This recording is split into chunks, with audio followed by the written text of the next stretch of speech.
আমাৰ কাষত থকা এই নামদাং নৈখন যোৱাৰ বৃহস্পতিবাৰৰ পৰা আমি দেখিছোঁ পানীখিনি সম্পূৰ্ণ ৰঙা হৈ গৈছে।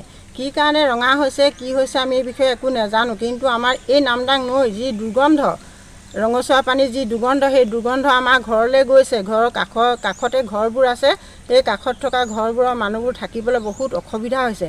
সিহঁতে এই গোন্ধ অহৰ্নিশে সেৱন কৰি থাকিব লগা হৈছে, যাৰ ফলত হয়তো আমি বেছি দিন আমি বেমাৰত আক্ৰান্ত হৈ যাব লাগিব।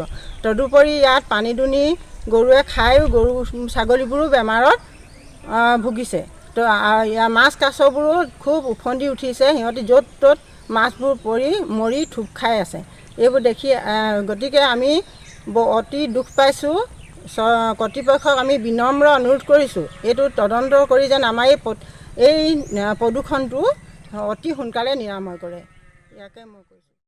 চক নামদঙীয়া 6 নং ৱাৰ্ডত যিহেতু তোলাকাষৰীয়া গাঁও পঞ্চায়তৰ অন্তৰ্গত নামদঙীয়া গাঁৱৰ মাজেৰে যিখন ইতিমধ্যে নামদাং নদী বৈ আহিছে, এই বৈ অহা নদীখনৰ যোৱা বৃহস্পতিবাৰৰ পৰা এই নদীত এনেধৰণে ৰঙচুৱা পানী আহিছে, যিহেতু মাছ কাছ সম্পূৰ্ণই নিশেষ হৈ গৈছে।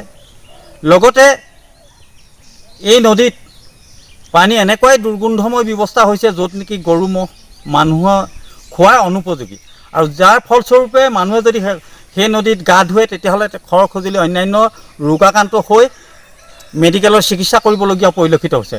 সেয়েহে অনতিপলমে এই নামদাং নদীৰ ওপৰত যি প্ৰাকৃতিক বিভাগ প্ৰাকৃতিক প্ৰদূষণ নিয়ন্ত্ৰণৰ বৰ্ড আছে ইতিমধ্যে, গতিকে এই বৰ্ডৰ জৰিয়তে তেখেতসকলে বিভাগীয় কৰ্তৃপক্ষই নামদাং নদীৰ ওপৰত যি ভয়াৱহ ইতিমধ্যে প্ৰদূষণ পৰিলক্ষিত হৈছে, মাছ কাছ ইতিমধ্যে বিলুপ্ত হৈছে, ইয়াৰ ওপৰত এটা তেখেতসকলে বিহিত ব্যৱস্থা লৈ যাতে এই নদীৰ পৰা প্ৰকৃতে ইয়াৰ ৰহস্য উদ্ঘাটন কৰি ইয়াৰ ভৱিষ্যতলৈ যাতে ইয়াৰ কৰ্মপন্থা জাৱতি যুগীয়া যাতে এনেকুৱা মাছ কাছৰ জীৱৰ প্ৰতি ভাবুকি নহা এটা তেখেতসকলে সঠিক সিদ্ধান্ত লওক, যাৰ জৰিয়তে এই স্থানীয় নামদাং নদীৰ কাষৰীয়া ৰাইজৰ উপকৃত হোৱাৰ লগতে এই নদীয়ে যিহেতু আজি বৃহত্তৰ অঞ্চলৰ ইতিমধ্যে এই নদীয়ে গৈ পেলাই শিৱসাগৰলৈকে মাজমজিয়াই এই নদী পাৰ হৈ গৈছে।